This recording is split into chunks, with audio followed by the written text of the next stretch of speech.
Greetings, Internet faithful. I'm some guy named Rob from On Your Marks Wrestling, and this is Rob Recaps Impact Wrestling for May 17th, 2018. We open up the show with a tag team title match, Z&E versus Scott Steiner and Eli Drake. Overall, this match was very good. Z&E start off hot, getting Eli Drake in trouble. Scott Steiner hits DJZ when he goes toward the ropes and manages to tag himself in. Steiner takes it to DJZ for a little while. He's finally able to drop Steiner with a DDT and tag in Everett. He comes in with a kind of a quasi-hot tag, clears the ring for a little while. Finish of the match is Scott Steiner is knocked out of the ring by Z&E.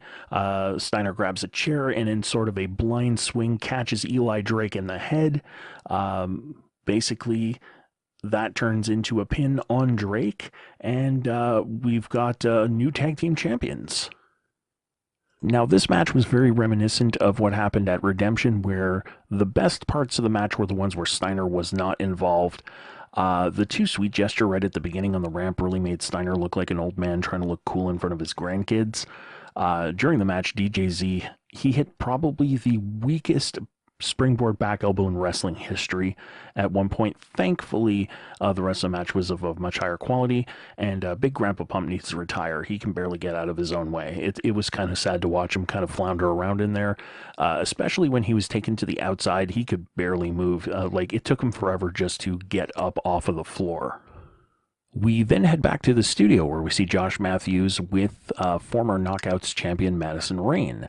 And from the sounds of it, it looks like Madison Rayne will be joining commentary for all of the Knockouts matches going forward, which could be a good thing. I'll get to that in just a moment.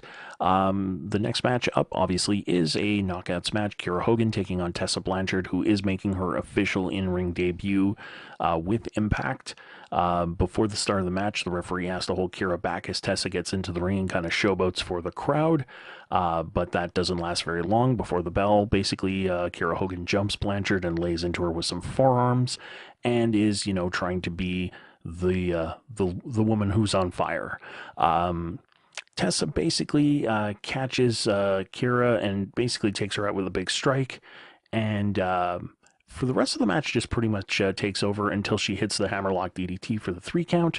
After the match, Tessa Blanchard continues the beatdown on Kiera Hogan, and Madison Rayne on commentary says that she can't just stand by and let this happen. She makes her way out to the ring and confronts Blanchard and basically scares her off. This will probably lead to a future match. It would surprise me if it didn't. This is the way things work in the world of professional wrestling.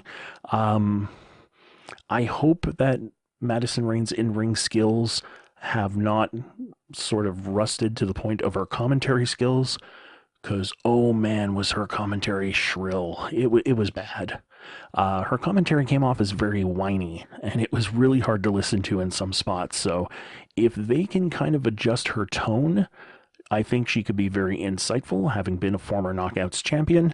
But if it's going to stay the way that it is now, I'll pass. I'll just let whomever's doing the commentary do the commentary and leave it at that. We move to a backstage segment where Grado, who is accompanied by Katrina, confronts Jimmy Jacobs and Kongo Kong for the backstage attacks that have been happening over the last little while. Of course, the previous week, it was Joseph Park who was taken out, and of course, Kongo Kong and Joseph Park, aka Abyss, had gotten into it in the Monsters Ball match not too terribly long ago. Jimmy Jacobs says if Grado wants to keep making accusations, that there's going to be hell to pay, and it turns into a match between the two of them. We then cut to a video recap of the Sami Callihan, Eddie Edwards situation, and everything that's been unfolding, let's say, in the last 3-4 weeks. At this point, it's starting to feel like a lot of retread, so you're not breaking any new ground. You're pretty much getting a recap of everything that you've been seeing on Impact TV for the last few weeks anyway. So it doesn't bring a whole lot to the table other than killing a little bit of time at this point. We then cut to a pre-recorded segment with Pentagon cutting a promo saying that he has a surprise for us tonight, that he did not come alone. He is teaming with Pure Chocolate, which is, I'm guessing, some form of nickname for Fantasma. If this is a lucha thing and any of our viewers who are really into lucha can kind of explain that to me, please do in the comments. I would love to know what all that's about, because I'm hideously confused by all of that. Fantasma cuts his part of the promo in English, Pentagon in Spanish with subtitles, which I don't mind. I think is kind of cool, actually. I wouldn't mind seeing that a little bit more. We then, of course, find out that next week it will be Fantasma versus Matt Sidell for the X Division Championship, and in 2 weeks from now, it will be Pentagon Jr. versus Austin Aries for the Impact World Championship. Next up is Kongo Kong versus Grado, which was set up a little bit earlier on in the night. This match was not very good. Grado may be the one of the very few wrestlers who has a more limited moveset than Roman Reigns. It's a lot of punches, a couple of forearm shots, nothing to write home about. Kongo Kong pretty much wins this one in a squash. And after the match, Katrina basically leaves Grado high and dry, walks towards the back, and Kongo Kong, who is directed by Jimmy Jacobs, basically throws him into the ring steps, and then they go to do the same type of lawn dart move that they did to Johnny Impact a few weeks ago, and out comes Moose, who does probably the world's slowest run-in save. The two of them brawl for a little while, and then Jimmy Jacobs and Kongo Kong take their leave as Moose's music plays out. We then cut to a promo with LAX, who are walking backstage. One of them's on their cell phones. They're trying to figure out what's going on and where Conan is. They run into the Cult of Lee, and the Cult of Lee basically mock LAX. This will eventually turn into a match. There's nothing really special here. It was just sort of a backstage altercation type promo. Nothing special. These aren't the droids you're looking for. Move along. We then move to the House of Hardcore, where we get a street fight between Eddie Edwards and Sami Callihan. Prior to this, we had seen a pre-recorded clip of Tommy Hardcore speaking to Eddie Edwards, saying that once this match is over, once Eddie Edwards beats Sami Callihan, this has to end. This has to be over. Eddie Edwards is hearing nothing of it. He says that it will be over when he decides that it's over. This match was actually surprisingly tame for a street fight. I would have expected a street fight from the House of Hardcore promotion to not be bloodless. There were some weapons featured, not a whole lot, although there were some very, very cool spots. I did like the spot where both Eddie Edwards and Sami Callihan both had sort of like steel pipes. I think they called them lead pipes, and they kind of they were going at it like medieval knights with long broadswords, and they were just kind of deflecting and blocking and doing all of that. They end up trading low blows. Sami Callihan eventually goes for his baseball bat, but before he can connect, he's hit with the Boston Knee Party from Eddie Edwards, who picks up the victory and then immediately picks up a baseball bat and chokes out Sami Callihan until referees and security can basically separate everybody. I think my biggest personal disappointment with this particular match is the camera work. There were a couple of instances where the cameraman actually missed the spot that was going on. The very first spot of the match when Sami Callihan was coming out, Eddie Edwards did a dive to the outside onto Callihan. They missed that. They missed a spot where Eddie Edwards went out and grabbed a fan's beer, took a big swig of it, and spat it into Sami Callihan's face. That was missed. So I was a little disappointed with that. I could have handled the no blood and maybe the lack of weapon variety if they had at least caught all of the action. There were some very, very rough spots in terms of the actual camera work, which took away a little bit of the match for me. We cut to Destiny Wrestling, where Brian Cage is taking on somebody named Facade. The match is pretty much as one-sided as you would expect it for a showcase of Brian Cage. Brian Cage wins with the Weapon X, which is a really cool maneuver, and he has a lot of really cool maneuvers that he can use as a finisher. I wish he'd kind of commit to one of them. I really like the drill claw, that Michinoku driver that he does. I think it's really, really good. The Weapon X looks really cool. I just wish he would be more consistent with what he uses to finish his matches with, because I think that would sort of polish him up for that next level if you just had that one signature that you knew the match was just going to end. We then get a recap of matches that are upcoming. Well, not really a recap, but sort of a rundown of matches that are to come. Next week, it'll be Kongo Kong versus Moose, LAX versus Cult of Lee, and also OVE will face Aerostar and Drago.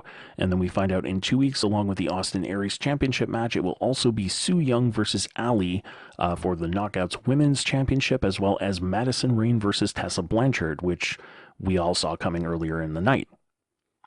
The next up is probably my favorite segment of the night, the funeral for Rosemary. This was brilliant. This was a beautiful combination of footage from the impact zone of the beatdown on Rosemary, as well as the undead brides doing the actual funeral. Great use of music, great use of lighting, great use of slow-mo. It was just perfectly executed. Just like the vignette that they did with Ali looking at the doll and then having those little sort of twitches where everything was done with just music and visuals and no commentary and no pointless banter. This was done in exactly the same way, and it was absolutely brilliant. This is the type of thing that honestly puts what the WWE has been doing with their recent recaps to shame. They have absolutely owned the WWE in terms of visual storytelling as of late, and this was just a masterpiece. I can't say enough nice things about what I saw here. We then get our main event for the night, which is Fantasma and Pentagon Jr. versus Matt Sidell and Austin Aries. No titles are on the line, and essentially this is like almost like an infomercial type of match where it's mostly there to set up the singles matches that are going to happen over the next 2 weeks, which is fine because the tag team match that we get is of high quality. So, the crowd is way behind the Luchadors on this night. The Luchadors are definitely the faces of this match. In the beginning, Sidell and Aries do get a fair amount of offense in. As the match progresses, the Luchadors basically take control over the match in its entirety. And there were a lot of really great spots in this match. As Lee would say, this is something of a greatest hits match, so I'm not going to try and call everything. I know Lee is going to do his breakdown. He does it a lot better than I do. The finish comes when Sidell sets up for a shooting star press, but Pentagon comes in to deliver a super kick while Sidell's in the air, and then Fantasma hits Sidell with the thrill of the kill for the victory, and that is the show.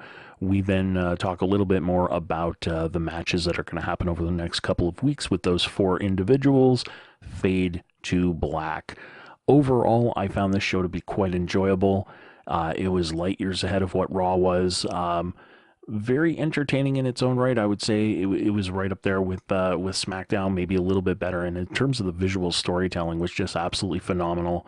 The funeral for Rosemary is a highlight that stands out, and this storyline is stronger than anything the WWE Women's Division has going right now for it. Because they have completely shit the bed since WrestleMania with their women's division. So anyway, until next time, this has been Impact, and I'll see you in the next video.